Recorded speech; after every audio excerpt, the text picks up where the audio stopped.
لسه جاي من الشغل، قلت ابص على الحمام اول مره اصور فيديو عشان بقالي كتير ما صورتش. لقيتني قاعد حزين مكتئب. قلت اروح اشوفني مالي حزين ليه.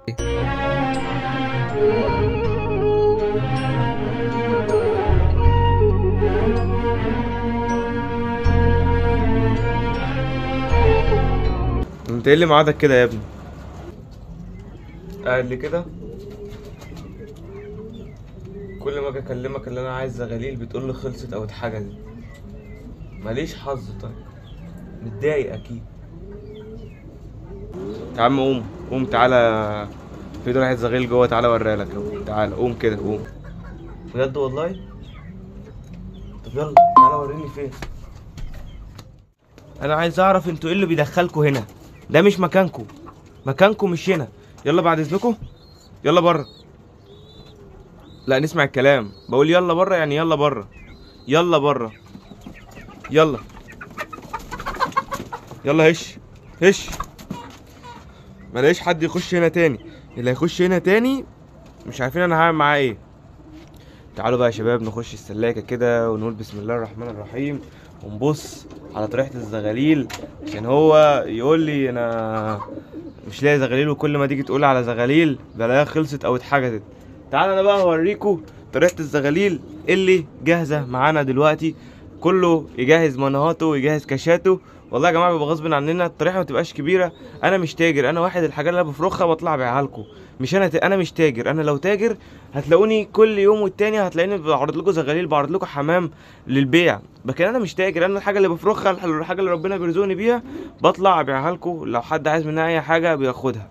وربنا يا رب يبارك لكل واحد ويرزق كل واحد. قول يا جماعه اللهم امين. تعالوا بقى نخش مع بعض كده اهو ونبص على الحلويات دول. ما شاء الله لا قوه الا بالله. معانا هنا ادي 1 2 3 4 5 6 6 وواحد جوه، يعني 7 حتت زغاليل. طبعا ما شاء الله لا قوه الا بالله. دي الحاجه الوحيده اللي فضلت من الطريحه الاولانيه، اللي هو الزغلول ده، الزغلول البوازه ده.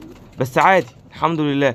بس نظبط بقى. تعالوا كده الزبط يابا. بص ما شاء الله حتتين كريزليات ما شاء الله، في حته انجليزي وفي حته كشك اهي ما شاء الله. كل طريحه يا شباب.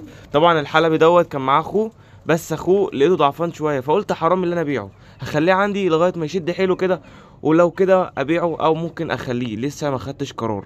ما شاء الله يعني كام حته؟ 1 2 3 4 5 6 وادي السابع اهم. ما شاء الله لا قوه الا بالله.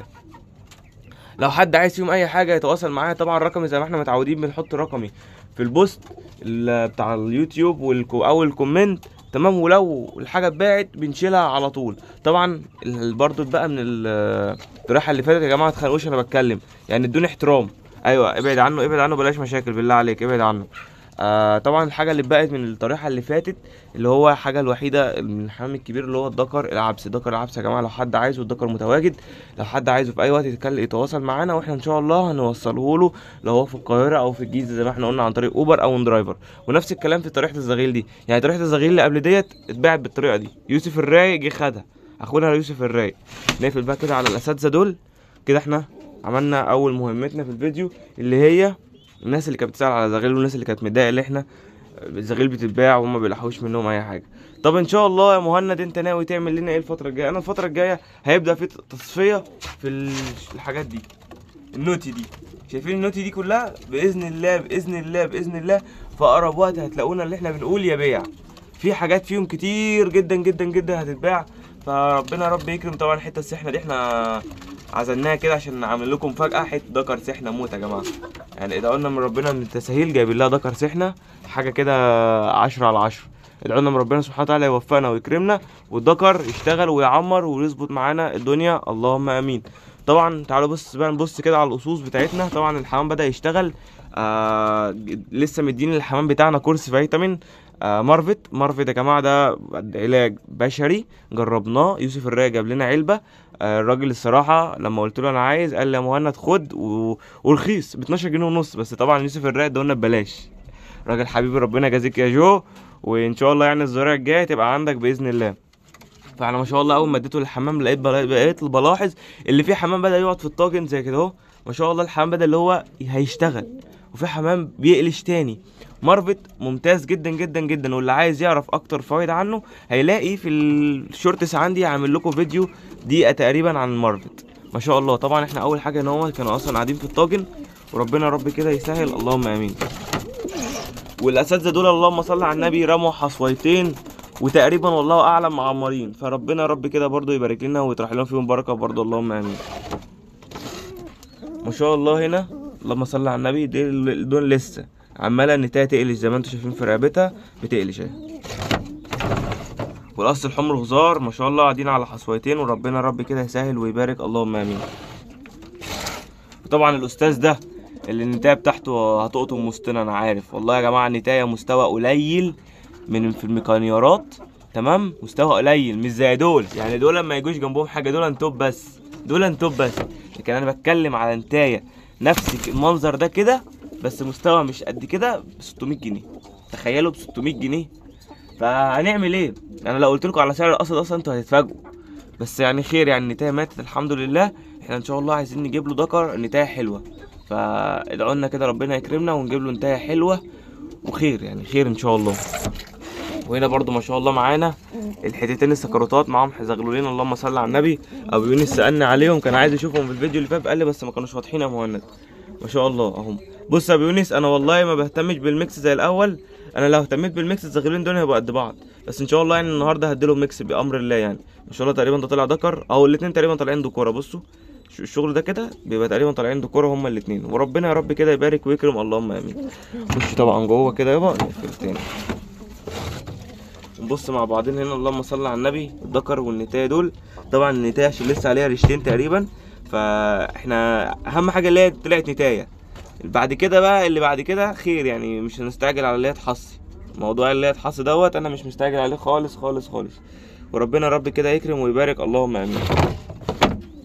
نبدا برضو نبص مع بعضنا هنا اهوت. ما شاء الله المساويت دول اللهم صل على النبي قاعدين على حصويتين، والحصويتين معمرين برضو، وربنا يا رب يكرم كده ويبارك يا رب. ربنا يبارك كده ويجعله موسم فرخ علينا جميعا خير.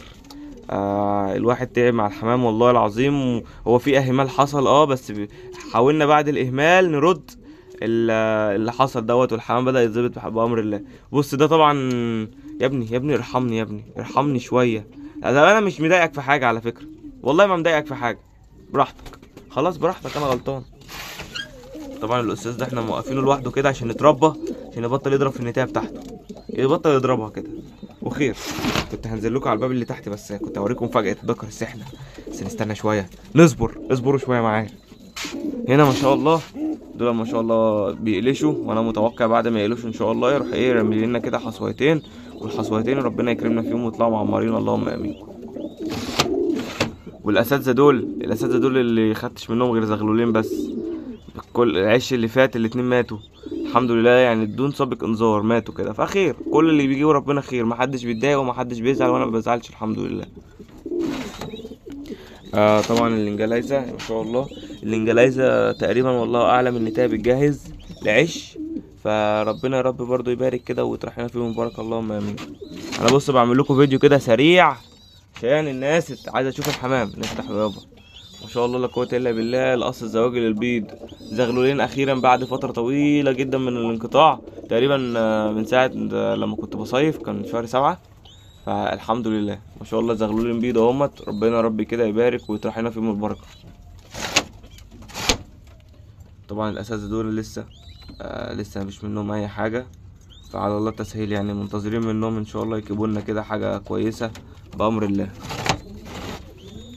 وادي الاستاذ والاستاذه دول ما شاء الله قاعدين على حصى، ربنا ربي كده يكرم ونشوف الزغلولين هيبقى يطلعوا المره دي شكلهم عاملين ازاي. دول كل مره عاملين اصلا يرموا لنا زغاليل باشكال والوان مختلفه، عايزين نشوف العش ده يبقى عامل ازاي. والله يعني الواحد متحمس للعش ده، كل عش بشكل مختلف خير، كل اللي بيجيبه ربنا خير، احنا مش مستعجلين.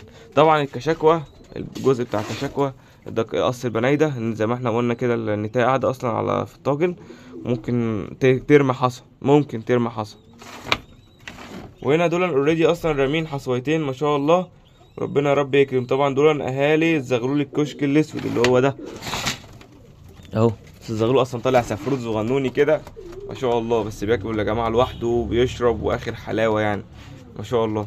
زغلول بصحة كويسة، اللهم صل على النبي اهو. اهو ما شاء الله، اللهم صل على النبي.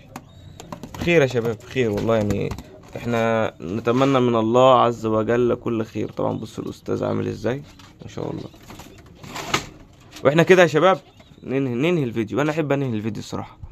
واحنا كده يا شباب وصلنا لنهايه الفيديو. يا رب يكون عجبكم، ويا رب تكونوا استفدتوا معانا، ويا رب تكون المقدمه اللي في اول الفيديو عجبتكم. انا والله العظيم المقدمه اللي اقتبستها من احد متابعينا اصلا، لقيته باعت لي ومنهار بيقول لي انا مش عارف الحق منك اي طريقه، طب انا اعمل ايه؟ قلت له والله غصب عني. يعني انا مجرد ما بنزل الفيديو اللهم لك الحمد، اللهم لك الحمد، الناس بتكلمني والناس بتخلص على طول. والله واحد يعني يوسف الرايق اول ما الفيديو نزل قال لي يا مهند انا عايزهم. خلاص انا باخد الكلمه اللي قدامي ثقه. لو انا ما اعرفش اللي قدامي تمام بقول له طب خلاص ابعت لي عربون، او لو انت هتيجي تاخدهم ابعت لي عربون، او لو مش هتيجي تاخدهم ابعت لي فلوسهم وابعتهم لك شحن على طول. ممكن مجرد ما يبعت لي الفلوس اروح باعت له حاجه شحن على طول. دي حاجه انا بعملها والله لا ربنا اللي يعلم. انا مره نزلت فيديو كان تقريبا الساعه 8 10 8 او 10 بالليل. الفيديو كان بينزل في الاوقات متاخره بس غالبا كان الساعه 10 يعني عامه. فمجرد ما نزل الفيديو كلمني واحد قال لي وانا انا عايزهم. قلت له يا باشا من عيني. عايزهم امتى وفين؟ قال لي لو عايز تعرف تبعتهم دلوقتي ابعتهم لي. انا كده كده كان تقريبا من مدينه نصر. طلعت جري والله لقيته بعت لي الفلوس على المحفظه عندي. رحت دخلت الحمام حطيته في الكرتونه وكلمت الكابتن بتاع الاندرايفر، راح جاي لي خد الحاجه وتوكل على الله وصلها للراجل والموضوع خلص على طول. يعني دي الناس اللي بتسرع في الموضوع، ودي الناس اللي بتنجز في البيعه. لكن اللي يقعد يقول لك انا جاي لك وما بيجيش، اللي يقعد يقول لك انا جيت لك واتصلت عليك وانت ما رضيتش، كل الكلام ده كلام حوارات، وانا عارف الكلام دوت. ويعني عشنا كتير وجربنا كتير المواضيع دي. وخير يا جماعه، ربنا يا رب يكرم كده في الطريقه اللي طالعه باذن الله. يعني تقريبا في طريقه حلوه طالعه الفتره الجايه، بس هي شبه محجوزه ومحجوزه لحد من حبايبكم. بس يعني نطلع ونشوف ايه هي يعني. خير يا شباب، خير. انا حرقتها يا جوكم، يا نهار اسود، اديني حرقتها خالص. طبعا يا جماعه اللي طالبها اصلا يوسف صبحي، فالراجل تقريبا كده الله اعلم اجهز لكم حاجه حلوه. انا قلتها جوبا معلش سامحني يا صاحبي سامحني. راجل تقريبا مجهز لكم حاجه حلوه، ف تطلع بس على خير. هو قال لي طلع لي حاجه كويسه وبعد كده نفكر ونشوف هنعمل ايه. وكده يا شباب كانت نهايه الفيديو. يا رب تكون عجبكم. كان معكم انا محمود داخل السلاكه، والسلام عليكم ورحمه الله وبركاته. جعلش يا جو والله العظيم هي لساني وقع ومش هشيلها من المونتاج الصراحه. يلا سلام.